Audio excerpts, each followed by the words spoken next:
இது கூட ஒரு சிறு பகுதி தான். இன்னும் பல நூறு படங்கள், குறிப்பாக 2009 முள்ளிவாய்க்கால், நடேசன் உள்ளிட்ட தமிழீழ அரசியல் துறை பொறுப்பாளர்கள், புகழேந்தி உள்பட பல்வேறு அரசியல் தலைமைகள் 2000க்கும் மேற்பட்டவர்களோடு சரண்டர் ஆனார்கள். அப்படி சரண்டர் செய்யப்பட்டவர்கள் இதுவரையில் காணவில்லை என்றுதான் அவர்கள் உறவுகள் கோரிக்கை வைத்து காணாமல் ஆக்கப்பட்ட கூட்டமைப்பை உருவாக்கி ஐநாவின் ஊடாக அவர்கள் எங்கே எங்கள் கண்முன் காட்டுங்கள் என்று கோரி வருகிறார்கள். ஆனால் தற்போது அவர்கள் அனைவரையும் உயிரோடு பிடித்து இரும்பு பைப்பு, ராடர், கடப்பாறைகளை கொண்டு அடித்து கொலை செய்திருப்பதாகவும், பல பெண்களை பாலியல் வல்லுறவுக்கு தொடர்ந்து பயன்படுத்தி பல மாதங்கள் வைத்து பயன்படுத்திவிட்டு உயிரோடு அந்த என் தொப்புள்குடி உறவுகளை சுட்டு படுகொலை செய்திருப்பதாகவும் அதிர்ச்சிகரமான தகவல்கள் தற்போது கிடைத்திருக்கின்றன.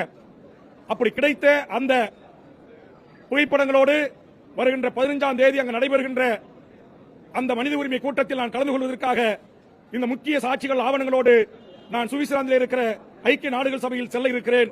அப்படி செல்வதற்கு முன்பாக இந்த மக்களால் தேர்ந்தெடுக்கப்பட்ட தாய் தமிழ் உறவுகளின் அரசு ஒட்டுமொத்த திமுக, அண்ணா திமுக, காங்கிரஸ், பிஜேபி, பாமக, மதிமுக, விடுதலை சிறுத்தைகள், சிபிஎம், சிபிஐ, தமிழக வாழ்வுரிமை கட்சி, கொங்கு ஈஸ்வரன், பூவே ஜெகன்மூர்த்தி உட்பட தமிழ்நாட்டில் இடம்பெற்றிருக்கிற அத்தனை அரசியல் கட்சிகளும் ஆதரிக்கக்கூடிய ஒரு விடயம். ஆதலால் இதற்கு தீர்மானத்தை நிறைவேற்றி அனுப்புகின்ற போது இது சர்வதேச அளவில் அந்தந்த நாடாளுமன்ற உறுப்பினர்களோடு சேர்ந்து இதற்கான ஒரு லாபியை செய்வதற்கு தமிழர் கரங்களில் இந்த தீர்மானம் வலு சேர்க்கும் என்கிற அடிப்படையில் தான் நான் முதலமைச்சருக்கு இந்த கோரிக்கையை முன்வைத்திருக்கிறேன்.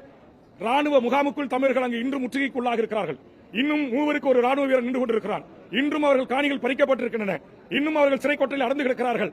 அந்த சூழலில் தான் அந்த மண்ணில் இருக்கிற எமது ஈழ உறவுகள் இதுபோன்ற கிடைக்கின்ற ஆவணங்களை உடனுக்குடன் வெளியிட முடியவில்லை.